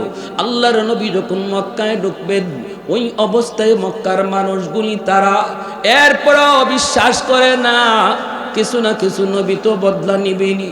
আল্লাহর নবীর দুইকেই এলান করলেন, লা তাসরিবা আলাইকুমুল ইয়াউম, আজকের দিন বদলা নেওয়ার দিন নয়, আজকের দিন আল ইয়াউম ইয়াউমুল মারহামা, আজকের দিন হলো রহম করার দিন, আজকের দিন হলো ক্ষমা করার দিন। নবী বলেন, আমি মক্কার সবগুলি মানুষকে ক্ষমা করে দিলাম, যারা আমার উপরে নির্যাতন করেছে, আমার সাহাবীদের উপরেও নির্যাতন করেছে, সবাইকে সাধারণ ক্ষমা করে দিলাম। আল্লাহর নবী যখন সাধারণ ক্ষমা করে দিলেন, সাহাবায়ে কেরাম এসে বলেন, নবী গো, ওগো নবীজি, সবকে আপনি মাফ করে দিলেন, কেমন করে গো নবী? আপনি কি আম্মার ইবনে ইয়াসিরের নির্যাতনের কাহিনী ভুলে গেছেন? আপনি কি বেলালে হাবশির নির্যাতনের কাহিনী ভুলে গেছেন? আপনি কি খাব্বাবের নির্যাতনের কাহিনী ভুলে গেলেন? আপনি কি আবু বকর সিদ্দিকের নির্যাতনের কাহিনী ভুলে গেলেন? আল্লাহর নবী, রহমতের নবী বলেন, সাহাবীরা রে, আমি ভুলি নাই, আমি কারো নির্যাতনের কথা ভুলি নাই। তোমরা কি আমি নবীর নির্যাতনের কথা ভুলে গিয়েছো? আমার উপর মক্কায় যে নির্যাতন হয়েছে, এটা কি তোমরা ভুলে গিয়েছো? সাহাবীরা কই, না গো নবী, আমরাও ভুলি নাই। নবী বলেন, এই মক্কার জমিনে আমি নবী এতিম, ওই অবস্থায় আমি দাওয়াতের কাজ শুরু করেছি। কত নির্যাতন, কত মাথায় আঘাত, রক্ত ঝরলো। খানায় কাবার সামনে সেজদায় গেলাম, দুশমন মাথার উপরে উটের নাড়ি বুড়ি চাপায় দিল, দম যায়। আমার মেয়ে ফাতেমা দৌড় দিয়ে আইসা উটের নাড়ি বুড়ি ধাক্কা দিয়ে ফেলায়। তোমরা কি ভুলে গেছো 2 বছর 3 বছর আমি নবী পরিবার সহ বন্দী ছিলাম? শিয়াবে আবি তালিবের ভিতরে আমি তো বন্দী ছিলাম, কারাগারে বন্দী ছিলাম। এই 1 বছর নয় 2 বছর, 1 বছর নয় 2 বছর, 2.5 বছর টাইম। এই টাইমের ভিতরে কোনো খানা পানি তারা দেয় নাই। আমার পরিবারের লোকগুলি গাছের পাতা খেয়ে খেয়ে জীবন ধারণ করেছে। মহিলাদের বুকের স্তনের দুধ শুকিয়ে গেছে, বাচ্চাগুলির কান্না আমি নবীর কানে এখনো ভাসে।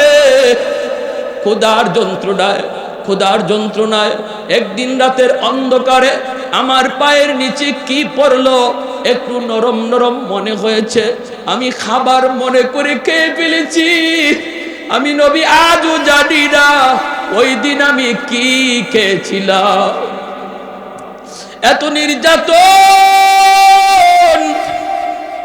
এত বিপদ, এত মুসিবত, তোমরা কি আমার সেই কাহিনীগুলি ভুলে গেছ?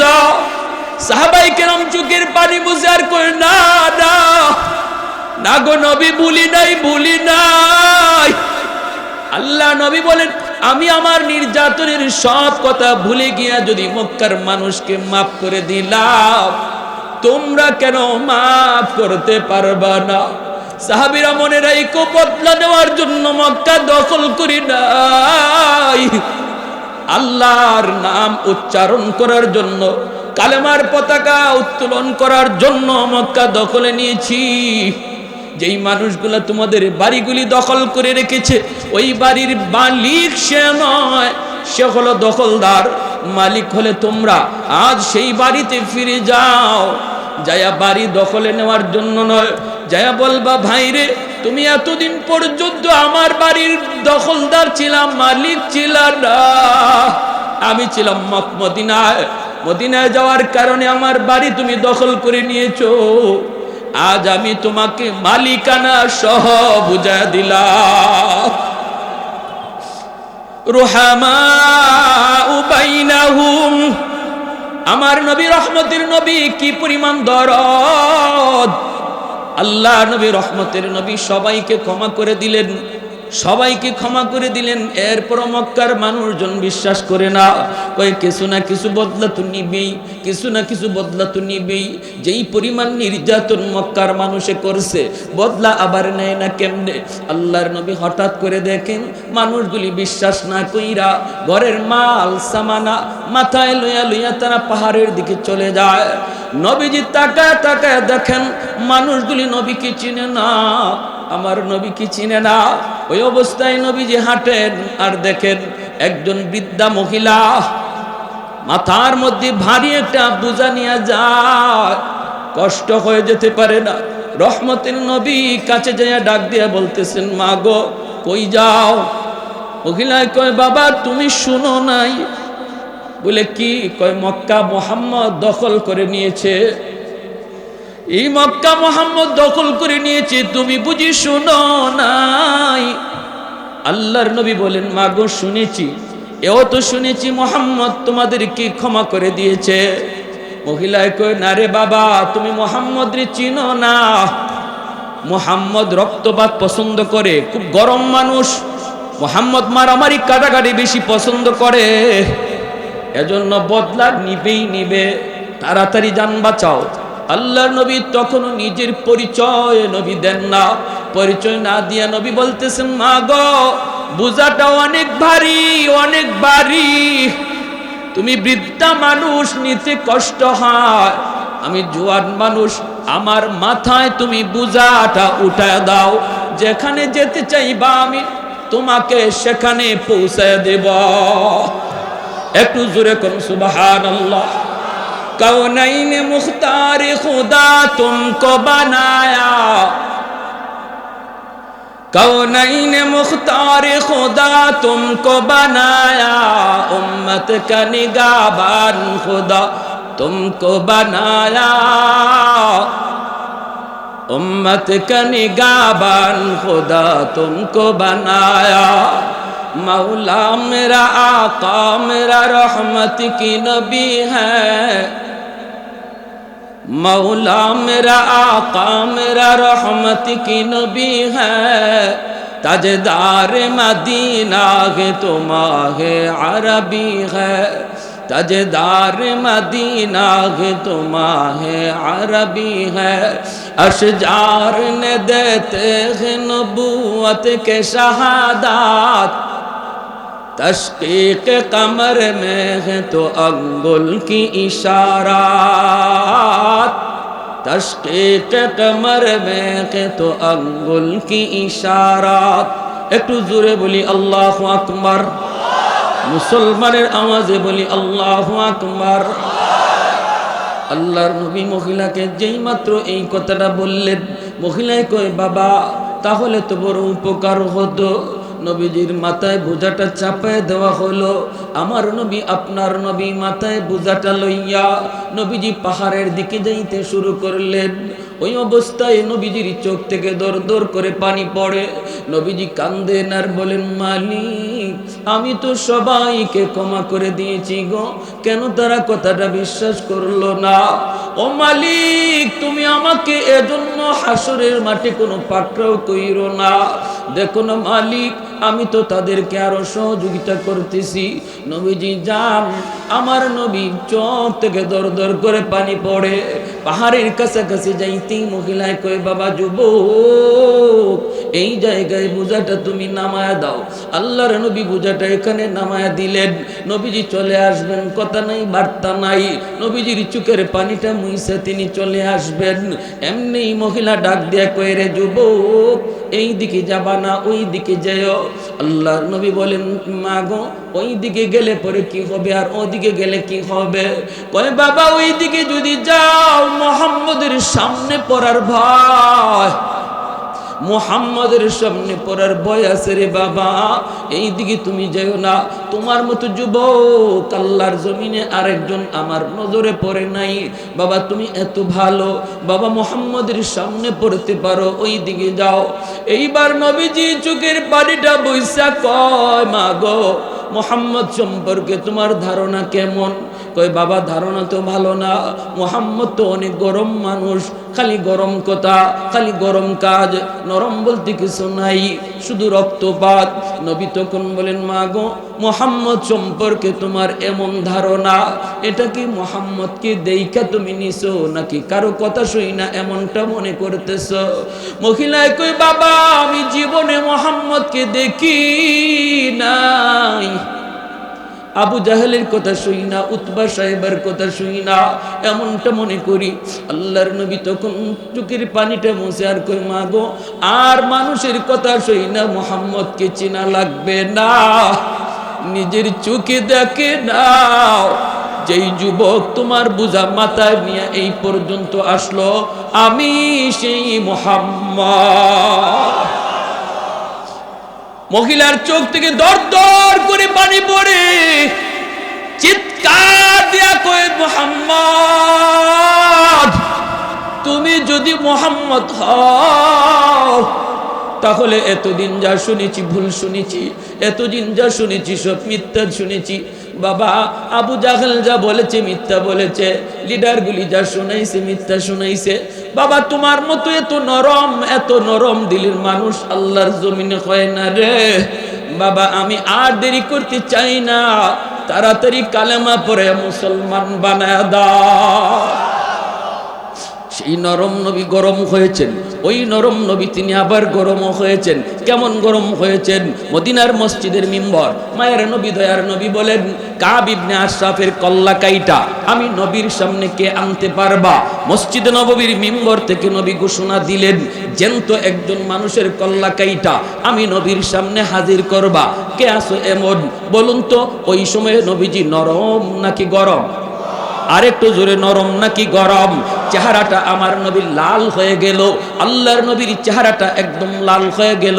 নবী বলেন, ওই বেঈমানের, ওই মুনাফিকের কল্লাকে এটা আমার সামনে কে আনবা? সাথে সাথে মুহাম্মদ ইবনে মাসলামা রাদিয়াল্লাহু তাআলা আনহু তিনি দাঁড়ায় গেলেন, ডাক দিয়ে বলতেছেন, নবী গো আমাকে অনুমতি দেন গো নবী, আমি দুশমনের কল্লাটা কাইটা আপনার সামনে হাজির করব। নবী বললেন, যাও তোমাকে আমি অনুমতি দিলাম। মুহাম্মদ ইবনে মাসলামা রাদিয়াল্লাহু তাআলা আনহু দুইজন সঙ্গী নিয়ে রওনা দিলেন। ভাইরে তিনি কে? তিনি এমন একজন সাহাবী, যেমন তার সাহস তেমন তার বুদ্ধি। হুদাইবিয়ার সন্ধির সময় একা 100 দুশমনকে গ্রেফতার করে বন্দী করে নবীর সামনে হাজির করেছিলেন। বলুন তো একজন মানুষ 100 মানুষকে বন্দী করা এটা শুধু শক্তির কাম নাকি বুদ্ধির বেশি কাম? হ্যাঁ, কি পরিমাণ বুদ্ধি, কি পরিমাণ বুদ্ধি! দুইজন সাথী নিয়ে তিনি রানা ইহুদিদের লিডার কাব ইবনে আশরাফের কল্লা আনবেন। কেন? কারণ নবী বলেন, সে আমার আল্লাহকে গালি দেয়, আমি নবীকে গালি দেয়, আমি নবী আমার গালি সইতে পারবো, আল্লাহকে গালি দিলে আমি নবী সইতে পারি না। সে মুসলিম নারীদের নিয়ে ব্যঙ্গ করে, মুহাম্মাদুর রাসূলুল্লাহ আল্লাহকে গালি দিলে বন্ধু সয় না, আর বন্ধুকে গালি দিলে আল্লাহ সয় না, ঠিক কিনা? এর নাম হলো মহব্বত। এর নাম মহব্বতের মানুষকে কেউ যদি গালি দেয়, সত্যিকারের আশিক রাসূল সেটা সইতে পারে না। যে বলবে আমার নবীকে আমি মহব্বত করি, ভালোবাসি, নবীকে গালি দিলে আশিক রাসূল ঘরে বসে থাকতে পারে না, সে অবশ্যই জবাব দিবে, রাজপথে নামবে, রক্ত থাকলে রক্ত দিতে প্রস্তুত হবে। বাংলার জমিনে কি পরিমাণ সত্যিকারের আশিক রাসূল আছে প্রমাণ হয়েছে। আর যারা নবীর ইশক ভালোবাসা মুখে শুধু কয়, রাজপথে দেখা যায় না, জিলাপি পাইলে দেখা যায়, এরা সত্যিকারের আশিক নয়, মুখে আশিক, মূলত আস্থা একটা চিটা।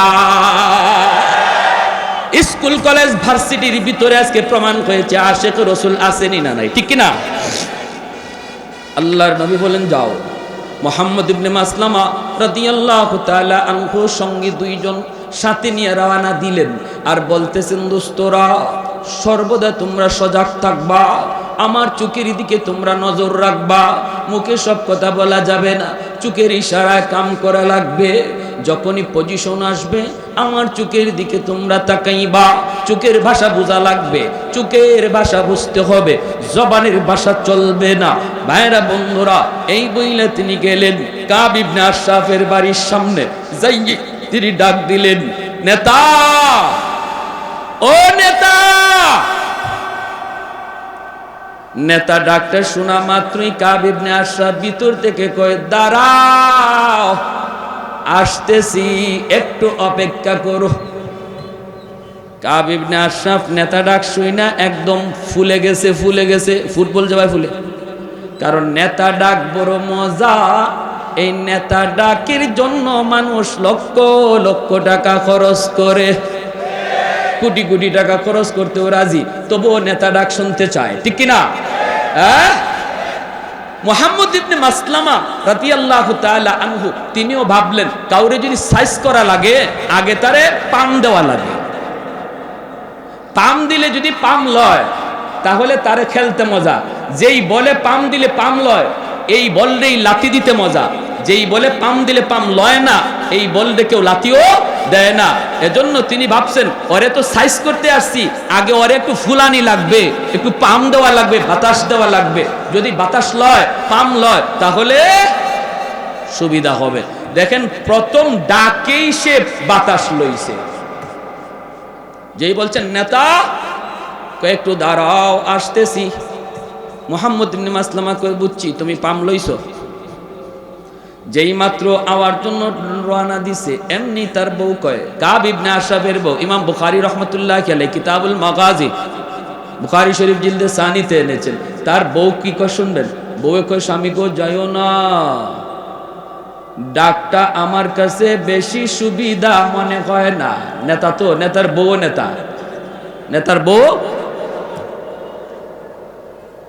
নেতার বউ বড় নেতা, আরেকজনে কয়। হ্যাঁ, এটাই তো নিয়ম আমাদের দেশে। মূল যেটাকে হের কাম কাজ, হের দমক কমই হয়, কিন্তু তার ডাইনে বামে সাইডে যার থাকে এরার তাফালিং সহ্য করা কঠিন, ঠিক না? সাইডে যারা থাকে এরার তাফালিং দেখে কে, আমার ভাই অমুক, আমার দুলাভাই অমুক, আমার স্বামী দারোগা। দেখেন না, ওই দারোগার বউ, হ্যাঁ ও দারোগার থেকে আরো বড়টা, দারোগার বউ দারোগার চেয়ে আরো বড় পাওয়ার দেখায়। তো এরকম ভাবে মুহাম্মদ ইবনে মাসলামা যে ডাক দিয়েছেন, কাব ইবনে আশরাফের বউ কয়, যাইও না। কেন, কি হইছে? কই যাও? আরে দেখো না কত সুন্দর করে ডাকটা দিছে, হায় রে কত সুন্দর ডাক, আমারে খুব কমই দেয়, এভাবে ডাক দিছে, যাইতেছি। কাব ইবনে আশরাফের বউ কয়, শুনো, তোমার কাছে ভালো লাগছে, কিন্তু আমার কাছে ডাকটার মধ্যে কেমন কেমন জানি লাগতেছে। কয় কেমন কেমন মানে? কয় আমি এই ডাকে রক্তের গন্ধ পাই, রক্তের গন্ধ। কি জাত মহিলা বুঝেন? কেউ ভাই, আমরা খালি মনে করি মহিলাদের মাথা নেড়ার টাল। জি না, মহিলাদের মাথায় গিলু আছে, কিন্তু না থাকলে দেশ চালা কেমনে? আসেনি না নাই? হ্যাঁ, সৌদি যাই গেলাম, হজে গেলাম, আল্লাহ পাক নেওয়াইলেন আমারে। সৌদি এক শায়েখে জিগায়, বাড়ি কই? আমাকে বাড়ি বাংলাদেশ। এমনি আমার আরবিতে কয় তোগো দেশে পুরুষ মানুষ আসেনি?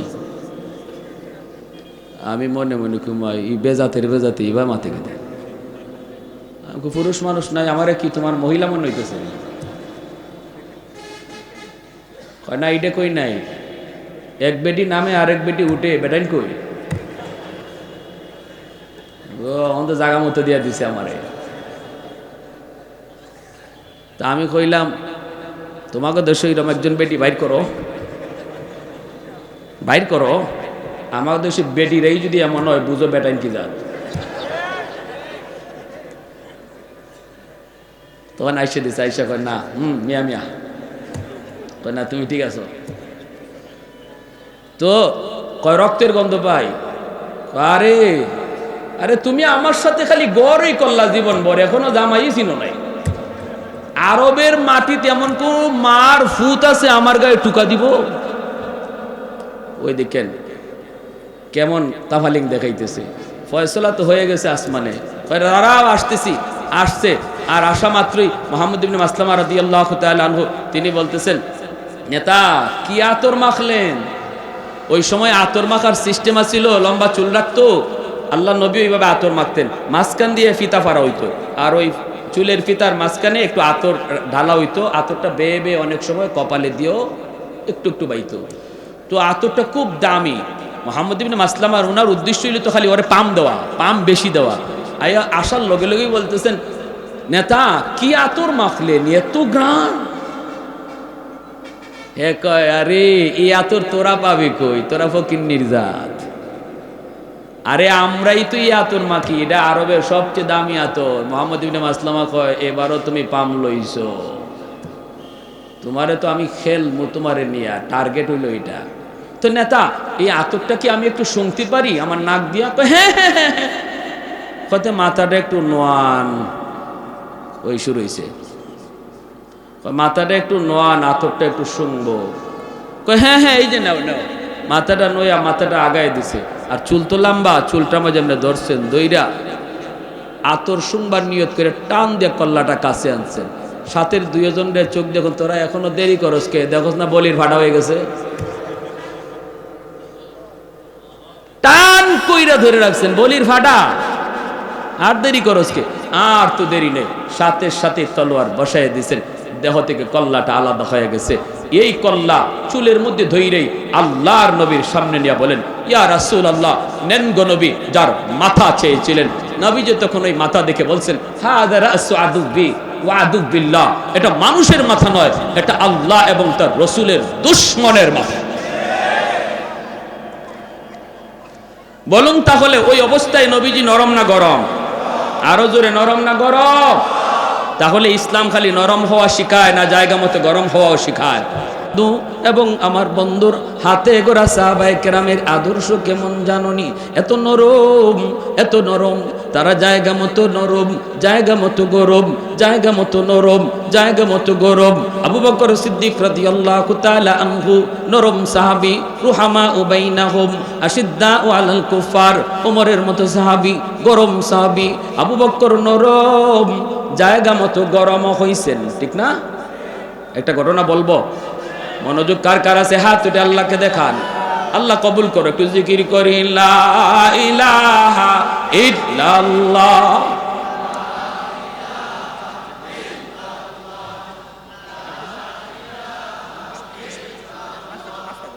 আনে মানে দ্রুত আনে,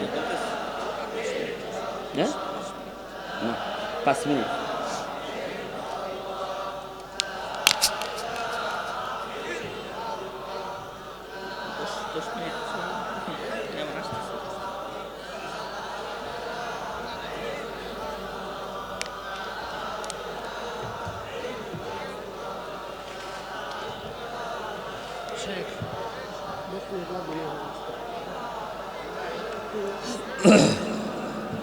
জুরে লা ইলাহা ইল্লাল্লাহ।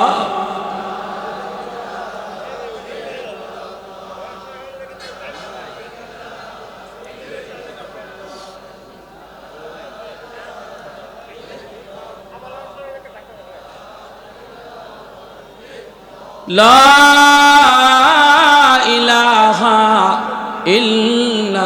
ইল্লাল্লাহু মুহাম্মাদুর রাসূলুল্লাহ। একটু জোরে সুরে বলি সাল্লাল্লাহু আলাইহি ওয়াসাল্লাম। तो दिल में तो आता है समझ में नहीं आता, तो दिल में तो आता है समझ में नहीं आता, बस जान लिया मैं तेरी पहचान यही है, बस जान लिया मैं तेरी पहचान यही है।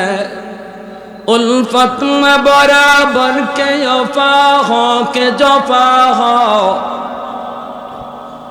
उल्फत में बराबर के वफा हो के जफा हो, हर चीज में लज्जत है अगर दिल में मजा हो, हर चीज में लज्जत है अगर दिल में मजा हो। एक चश्म ज़दन गाफिल अज़ा शाह नबाशी, एक चश्म ज़दन गाफिल अज़ा शाह नबाशी, शायद कि निगाहे कुनदा गाह नबाशी, शायद कि निगाहे कुनदा गाह नबाशी। এজন্য ভাইরা মনোযোগ আমার দিকে খেয়াল করে শোনো রে যুবক, আমরা যখনই দেখব সম্পর্ক আমার ইমানের সম্পর্ক, এখানে কোনো দ্বন্দ্ব নাই, এখানে কোনো মারামারি নাই, মুসলমানে আমরা আপন, জমি নিয়ে কোনোদিন ঝগড়া হবে না, ক্ষমতা নিয়ে আমাদের ভিতরে কোনোদিন মারামারি হবে না। ইসলাম সেটা আমাকে আপনাকে শিখায় না, কিন্তু ইসলাম বলে যদি ইসলাম আর কুফুরের মধ্যে টক্কর বেজে যায়, ইমান আর কুফুরের মধ্যে যদি টক্কর বেজে যায়, হক বাতিলের দ্বন্দ্ব যদি লেগে যায়, নাস্তিক আর আস্তিকের ভিতরে যদি দ্বন্দ্ব লেগে যায়, ইসলাম নিয়ে যদি কেউ ব্যঙ্গ করে, আমার নবীকে নিয়ে যদি কেউ কটাক্ষ করে, আমার ইসলাম নিয়ে যদি কেউ আঙ্গুল তুলে, তাহলে এই ক্ষেত্রে আমি আর নরম না, এখানে আমি আগুনের চেয়ে বেশি গরম। হক বাতিলের দ্বন্দ্ব যখন লেগে যাবে তখন আর আমি নরম না, আর তো লেগে গেছেই। হক বাতিলের দ্বন্দ্ব আজ পরিষ্কার হয়ে গেছে, কারা হকের পক্ষে কারা বাতিলের পক্ষে, আজ সেটা পরিষ্কার। অতএব ভাইরা মনে রাখবা, উলামায়ে কেরাম যখনই আপনাদেরকে ডাক দিবে তখনই মনে করবা হক বাতিলের দ্বন্দ্ব, তখনই মনে করবা ইমান আর কুফরের মধ্যে টক্কর বেজে গেছে, তখনই মনে করবা আমার ইমান ডাকাতি করার পায়তারা চলছে। ওই অবস্থায় আমি নরম না, আমার নবীর আখলাক হলো ওই অবস্থায় মুমিন হবে আগুনের চেয়েও বেশি গরম। পশ্চিমাদের চোখ পড়েছে কাবাগরের প্রান্তরে, ব্রিটিশ দালাল দল বেঁধেছে ধ্বংস করতে চায় কারে। পশ্চিমাদের চোখ পড়েছে কাবাগরের প্রান্তরে, ব্রিটিশ দালাল দল বেঁধেছে ধ্বংস করতে চায় কারে। আল্লাহ পাকের ঘর তোর সাহস থাকলে ধর, আল্লাহ পাকের ঘর তোর সাহস থাকলে ধর, দো জাহানের মালিক যিনি পবিত্র কাবা। ওই আরবের দিন বাঁচাতে সত্য ন্যায়ের মুক্তি চাই, মুহাম্মাদের বাহিনী আজ আসলে তোদের রক্ষা নাই। ওই আরবের দিন বাঁচাতে সত্য ন্যায়ের মুক্তি চাই, মুহাম্মাদের বাহিনী আজ আসলে তোদের রক্ষা নাই। মুহাম্মাদুর রাসূলুল্লাহর বাহিনী আসেনি, হাত উঠে বলো আসেনি। একটু দাঁড়াও, জেগে ওঠো ওহে মুসলমান, আর কতদিন দিন ইসলামের সইবে অপমান। একটু দাঁড়াও, জেগে ওঠো ওহে মুসলমান, আর কতদিন দিন ইসলামের সইবে অপমান। রক্ত দিয়ে পবিত্র ওই মক্কা মদিনা, সেই জমিনে সিনেমা হল চলতে পারে না। রক্ত দিয়ে পবিত্র ওই মক্কা মদিনা, সেই জমিনে সিনেমা হল চলতে পারে না। নূর মক্কার ইসলাম তার থাকলো কি আর দাম, বন্দিশালায় তাকে যদি কাবার ঈমান। ওই আরবের দিন বাঁচাতে সত্য ন্যায়ের মুক্তি চাই,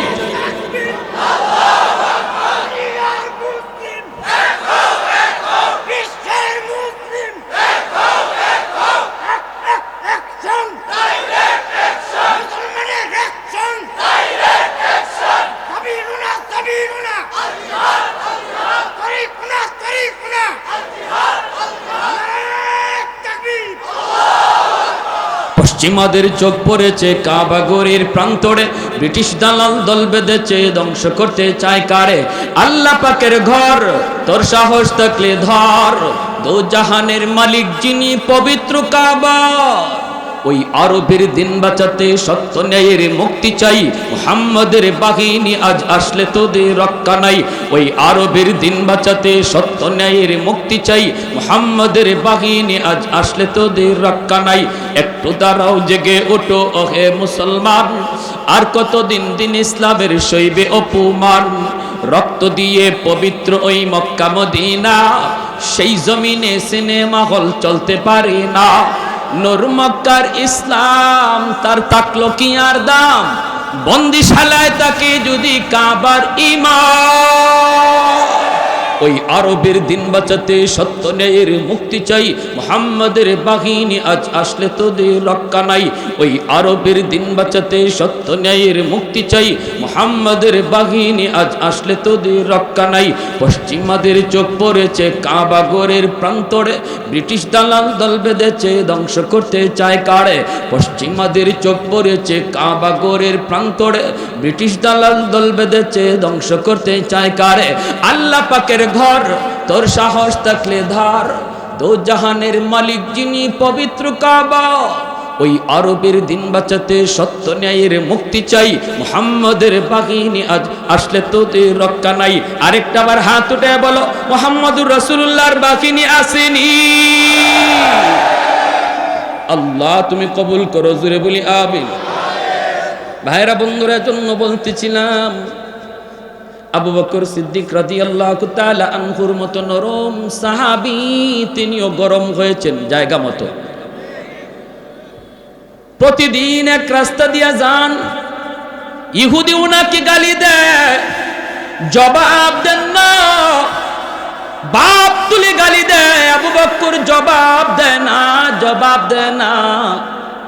কারণ তিনি তো আবু বকর অত্যন্ত নরম দিলের সাহাবী, ওনাকে গালি দিয়েছে জবাব নাই, বাবাকে গালি দিয়েছে জবাব নাই, গোষ্ঠী তুইলা গালি দিয়েছে জবাব নাই।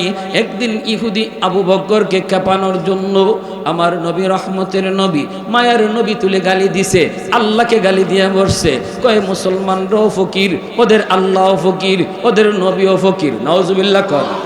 সিদ্দিক আকবর যেই মাত্র কয় আল্লাহ ফকির, নবী ফকির, সাথে সাথে আবু বকর ঘুরে দাঁড়ালেন। নরম সাহাবী, এতদিন পর্যন্ত যিনি চোখ তুলে তাকান নাই, জবাব দেন নাই, সাথে সাথে তিনি ঘুরে দাঁড়ালেন। ঘুরে দাঁড়াইয়া হাতের মধ্যে যদ্দুর শক্তি ছিল, এই শক্তি নিয়ে তিনি গালের মধ্যে চোর মারছেন। চটটা খাইয়া গালটা একদম 5 আঙ্গুলের দাগ বসে গেছে, দপাশ দিয়ে মাটিতে পড়ে গেছে, ওই পাশ দিয়ে পড়ে গেছে। নরম হাত যখন গরম হয় কেমন হয় একটু বুঝেন, আরো জোরে ঠিক না? নরম হাত যখন গরম হয় তখন খবর হয়ে যায়, খবর হয়ে যায়। আবু বকরের হাত ছিল এতদিন নরম, হঠাৎ করে হয়েছে গরম। নরম হাতের পিছনে আছে আল্লাহর হাত, ঠিক কিনা জোরে বলেন? উলামায়ে কেরামের হাতের পিছনে আছে আল্লাহর হাত, ওলি আল্লাহদের হাতের পিছনে আছে আল্লাহর হাত, নবীদের হাতের পিছনে আছে আল্লাহর হাত, সাহাবীদের হাতের পিছনে আছে আল্লাহর হাত। উঠে না, উঠে না, উঠে না, উঠে না, উঠলে খবর হয়ে যায়, ঠিক কিনা জোরে কর? উঠে না, উঠে না, উঠে না, উঠলে খবর হয়ে যায়। মুসা নবীর হাতের তাপ্পর খাইছিল ফেরাউনে, সেই শিশুকালে দুধের বয়সে, দুধ বয়সে ফেরাউনে খাইছে মুসা নবীর হাতের তাপ্পর। খাইয়েই ডাক দিছে আসিয়া রে, ও আসিয়া কই গেলা, তাড়াতাড়ি আও, খবর হয়ে গেছে। কি হইছে? কই আমার গালে চোর মারছে। কেডায় মারছে? কয় এই ছোট বাচ্চায়। আসিয়া বলে, এটা তুমি কি কও? ছোট বাচ্চা হাত নাড়ানাড়ি করছে, তোমার গায়ে লাগছে, গালে লাগছে, তুমি কও চর। বাচ্চারা এমনি তো হাত নাড়ানাড়ি করে। ফেরাউনে কই না গো আসিয়া, চটটা আমি খাইছি, আমি বুঝি। এটা বুঝা মারছে না না বুঝা মারছে, আমি বুঝছি ভালো কইরা। ছোট মানুষের সন্না ঈশ্বরের মাঝে কি শক্তি আছিল এটা আমি টের পাইছি। তাহলে বুঝলেন নবীদের হাতের পিছনে আল্লাহর হাত। উঠে না, উঠে না, উঠলে খবর হয়ে যায়, ঠিক কিনা? উলামায়ে কেরাম হাত তুলে না, তুলে না, তুলে না। উলামায়ে কেরাম নরম জাতি, নরম থাকতে দাও। উলামায়ে কেরাম হাদিস পড়ায়, উলামায়ে কেরাম দিনের কাজ করে, দিনের কাজ করতে দাও। তোমরা মরা গরুর হাড্ডি চাবাও, যা মন চায় তা চাবাও। আমাদের কোরআনে আঙ্গুল দিও না, আমাদের টুপিতে আঙ্গুল দিও না, মুসলমানের দাড়িতে আঙ্গুল দিও না, নামাজে আঙ্গুল দিও না। উলামায়ে কেরাম যাদের উসিলায় আল্লাহ জমিনে রহমত নাজিল করে, এদেরকে নিয়ে ষড়যন্ত্র করবা না, ষড়যন্ত্র করবা না। মনে রাখবা, এমন যত ধরনের পণ্ডিতি করে বগলের তোরে বাংলা বুখারি লইয়া, আমি ভালো করে বলতে চাই, মনে রাখবা পণ্ডিতি যার যার সাবজেক্টের উপরে যদি আপনাদেরকে কেউ এমন পণ্ডিতি করতে বলে, পরিষ্কার টান দিয়ে দুইরা মুফতি সাহেবের কাছে আনবেন, মুহাদ্দিস সাহেবের কাছে আনবেন, দেখেন তার পাতলা পায়খানা শুরু হয়ে যাবে। তখনই কইবা আমার পেটে কামড় মারছে, আমারে বাথরুমে যাইতে দাও। ঠিক না? আপনারা কোনো তর্কে যাবেন না। আপনারা তো হে তো সহি হাদিসের বান্ডাল লইয়া আইছে, অতএব এর সাথে আপনারা ছাপা করে পারবেন না। হে কয়েকটা হাদিস মুখস্থ করে বহুত বড় চাপা লইয়া আসছে, এর খালি কইবেন চল মুফতি সাহেবের কাছে যাই, দেখবেন হের জ্বর উঠতে গেছে, জ্বর। এটা হইলো হের ট্যাবলেট, এটা হইলো ট্যাবলেট। আপনারা তর্কে দেন না। অদ্দুরে বলে ভাই এত হাদিস বুঝি না, এত সহি হাদিস আর হাসান হাদিস, গায়ের সহি হাদিস এবং জয়ীফ হাদিস কি কো, এত কিছু বুঝি না, চলো হুজুরের কাছে যাই, দেখবা এর সাথে সাথে 104 ডিগ্রি জ্বর। ঠিক না? পণ্ডিতি যার যার সাবজেক্টে। প্যারে হাজিরিন, বলেন, আমরা নিষেধ করি না। উলামায়ে কেরাম বলতেছে আপনারাও কিছু জানছেন, বলেন, বুঝান। কিন্তু একজন আলেমের, একজন মুফতি মুহাদ্দিসের কথাকে যদি আপনার কাউন্টার দিতে হয়, তাহলে অবশ্যই এই লাইনে আপনার অভিজ্ঞতা থাকা লাগবে। আর আলেমদের কথা শুনে আপনি বলতেছেন উলামায়ে কেরামের জবানে শুনছি, এমন কই আপনি কয়েন না দাওয়াতে তাবলীগ করতেছে, ভালো, দাওয়াতে তাবলীগে এইভাবে চলছে, আলেমদের জবানে শুনছি, ভালো কথা। কো কাউন্টার যদি দিতে হয় এই লাইনে অভিজ্ঞতা থাকা লাগবে। এটা তো একটা পাগলেও বুঝে, তুমি মেজরিয়া বুঝো না তো তোমার মাথায় কি ঢুকছে? ঠিক কিনা? একটা পাগলেও বুঝে। এখন যদি আপনাদের এই এলাকায় মাইকিং করা হয় যে আগামীকাল আপনাদের এই হাসপাতালে আমাদের সাইফুল হাদিস শাহ হুজুর যত সিজারের রোগী আছে এরার অপারেশন করবে, কয়জনে ম্যাডাম লয়ে যাইবেন? সবাই কইবেন ইন্না লিল্লাহ, হুজুর এইবারই কাম শুরু করলো। সিজার তো আর হইতো না, এটারে মাইরা কবর দেওয়া লাগবে। ঠিক না? মরার কাম হইব। এই কাম তো হুজুরা করে না, তো তোমরা এটা করতে হবে। প্যারে হাজিরিন, তো আবু বকর সিদ্দিক রাদিয়াল্লাহু তাআলা আনহু বসাই দিয়েছেন, যদ্দুর গায়ে শক্তি আছিল, এর গায়ে তো আঙ্গুলের দাগ পড়ে গেছে। সুজা নবীজির দরবারে গিয়া কয়, মুহাম্মদুর রাসূলুল্লাহ, আপনার সাহাবী আবু বকর আমারে ফিডাইছে। কই কই দে গালে। আল্লাহ নবী যে দেখেন গালে এখনো আঙ্গুলের দাগ আছে, আঙ্গুলের দাগ পড়ে গেছে গালে। বুঝেন এটা কি জানতেন চোর? এটা কি জানতেন চোর? নবী বলতেছেন তুমি ভুল বলতেছো, মনে হয় কামটা উমরের, কারণ আমার উমরে এইরকম কইরা অভ্যাস আছে, কিন্তু নামটা মনে হয় তুমি ভুল বলতেছো, আবু বকর না, আবু বকর এমন করতে পারে না, আবু বকর তো নরম। ইহুদি কয় আপনার নরম সাহাবী গরম হইছে, আপনার নরম জনই আজকে গরম হইছে। আল্লাহ নবী বলে কেন? আমার আবু বকর তো হঠাৎ করে গরম হওয়ার কথা না। কয় এমনি, দেখেন ডাকাইতে ডাকাইতে মিশা কথা কয়। কয় এমনি। নবীজি আবু বকরকে ডাক দিয়েছেন, ডাক দিয়ে বলতেছেন আবু বকর ঘটনা কি? চটটা তুমি মারছো। সিদ্দিক আকবর, তিনি তো সিদ্দিক। সিদ্দিক কাকে বলে? জীবনে যে মিথ্যা কথা বলে না, সিদ্দিক। ডাক দিয়া বলেন ইয়া রাসূলুল্লাহ, নবী গো আমারে গালি দিছে, বাপ তুলে গালি দিছে, সব গালি সইতে পারছি, কিন্তু যখনই আল্লাহকে গালি দিছে, আপনারে গালি দিছে, তখন তো এটা আমার ইমানের সাবজেক্ট। ইমানদারের সামনে আল্লাহর গালি হবে, আল্লাহর রসুলকে নিয়ে ব্যঙ্গ হবে। আর ইমানদার যদি চুপচাপ চলে যায়, কারণ সে আমার ভাই, সে আমার বন্ধু, সে আমার নেতা, সে আমার দলের লোক, এই মনে কইরা যদি নীরব চলে যায়, নবী বলেন তার ইমান নাই, ইমান নাই। মাল ইমান ইয়া রাসূলুল্লাহ, ইদা সাররাতকা হাসানাতুকা ওয়া ইদা সাআতকা সাইয়্যাতুকা ফা আনতা মুমিন। চলে যায় যদি বোঝা গেল ইমান নাই। কপালের ভিতরে নামাজে পড়তে পড়তে নামাজের কর পড়া গেল, এরপর নবী বলেন তার ইমান নাই। ঠিক কিনা? ঠিক কিনা? আল্লাহর বিরুদ্ধে কথা শুনলো, ইসলামের বিরুদ্ধে কথা শুনলো, নবীর বিরুদ্ধে কথা শুনলো, এরপরে চলে যায়। কয় থাক, বলে ফেলছে, বলে ফেলুক। এই বইলে যদি কেউ চলে যায়, আল্লাহর নবী বলতেছেন, আমি নবী গ্যারান্টি দিলাম, সার্টিফিকেট দিলাম, ওর ইমান নাই, ইমান নাই, ইমান নাই, ইমান নাই, ইমান নাই। এজন্য ভাইরা বন্ধুরা, আবু বকর সিদ্দিক রাদিয়াল্লাহু তাআলা আনহু তিনি বলেন, আমি মারছি গো নবী, যখনই আপনারে গালি দিছে আল্লাহ তুলে গালি দিছে। আল্লাহ নবী বলে, আবু বকর, মুহাম্মদুর রাসূলুল্লাহর আদালতে বিচার রে। আল বাইয়িনাতু আলাল মুদ্দাই ওয়াল ইয়ামিনু আলা মান আনকার। তুমি তোমার দাবির সপক্ষে তুমি দলিল পেশ করো। তোমার আল্লাহকে গালি দিছে, দলিল দাও, দলিল, নতুবা সে কসম করে কিন্তু বিচারের রায় পক্ষে নিয়ে নিবে। আবু বকর সিদ্দিক বলেন, নবী গো, কেউ ছিল না গো নবী, ওখানে কেউ তো ছিল না, আমি আর সে শুধু ছিলাম, সাক্ষী দিবে কে? নবী বলেন, তাহলে রেডি হয়ে যাও, তোমার গালে এইভাবে একটা চোর মারবে, এইভাবে চোর মারবে। সাথে সাথে আবু বকর চোখের পানি সেই আল্লাহর কাছে ডাক দিয়া কয়, মালিক, কেউ দেখে নাই, কেউ শুনে নাই, কিন্তু আল্লাহ তুমি তো সব দেখছো, সব শুনছো। সাথে সাথে আল্লাহ জিব্রাইলে পাঠায় কয়, বন্ধু, আবু বকরের পক্ষে আমি আল্লাহ সাক্ষী দিলাম। সুবহানাল্লাহ। তাহলে নরম সাহাবীও তো গরম হয়েছে। আচ্ছা আচ্ছা, ঠিক আছে, বোঝা গেল, নরম সাহাবীও গরম হয়েছেন, ঠিক কিনা ভাই? এজন্য বলতেছিলাম, আমার মূল কথা উদ্দেশ্য, আজকে সিরাতুন নবীর প্রোগ্রাম উলামায়ে কেরাম হাতে নিয়েছেন, আপনারা সহযোগিতা করছেন। আলহামদুলিল্লাহ। কি ছিল নবীর সিরাত?